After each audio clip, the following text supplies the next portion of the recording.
The Moon. It's our nearest neighbor in space, and data we gather from its features can tell us a lot about the rest of our solar system. And through the eyes of the LRO spacecraft, we can explore the lunar surface in all new ways, in fascinating detail. Our tour begins on the western border, where the near side of the Moon meets the far side. The enormous feature is a lunar crater, and it's known as the Oriental Basin. Here, LRO's terrain map combines with surface gravity measurements from the Grail mission. This data reveals structure in the lunar crust beneath the surface, giving us a window into the geologic features of the Moon's interior. Our next location receives little direct sunlight and has some of the coldest recorded temperatures in the solar system, the South Pole. The highlighted spots signify potential water ice based on temperature readings from LRO's diviner instrument and reflectance from its laser altimeter Lola. Lola also allows us to peer into the darkness of Shackleton Crater by bringing us this digital elevation model.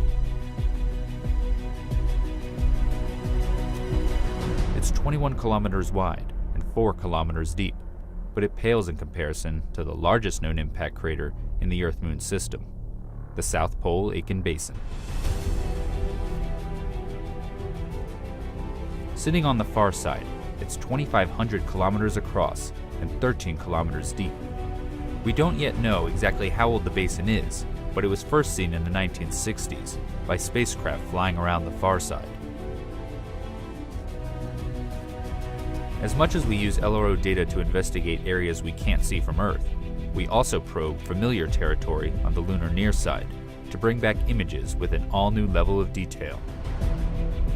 This is Tycho Crater. It's around 100 million years old.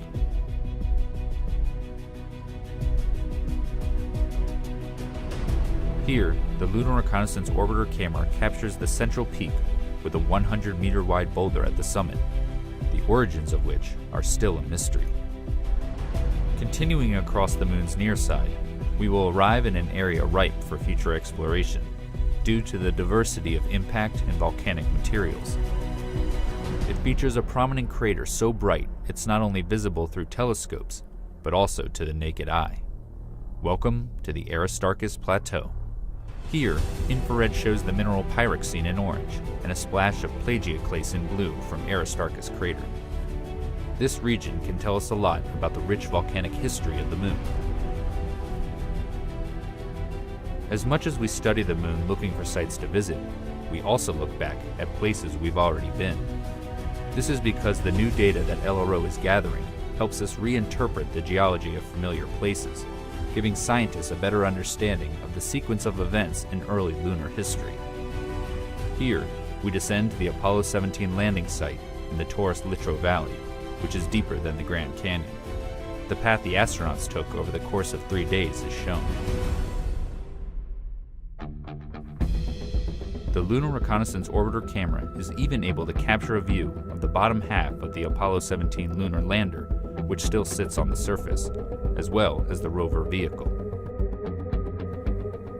These images help preserve our accomplishment of human exploration on the Moon's surface. Moving onward, we make our way to our final destination. This location contains regions that exist in permanent shadow, as well as ones that bask in nearly perpetual light. It's the North Pole. Detailed terrain measurements by Lola allow scientists to model sunlight and shadow at the poles over decades and centuries. Sunlit peaks and crater rims here may be ideal locations for generating solar power for future expeditions to the Moon.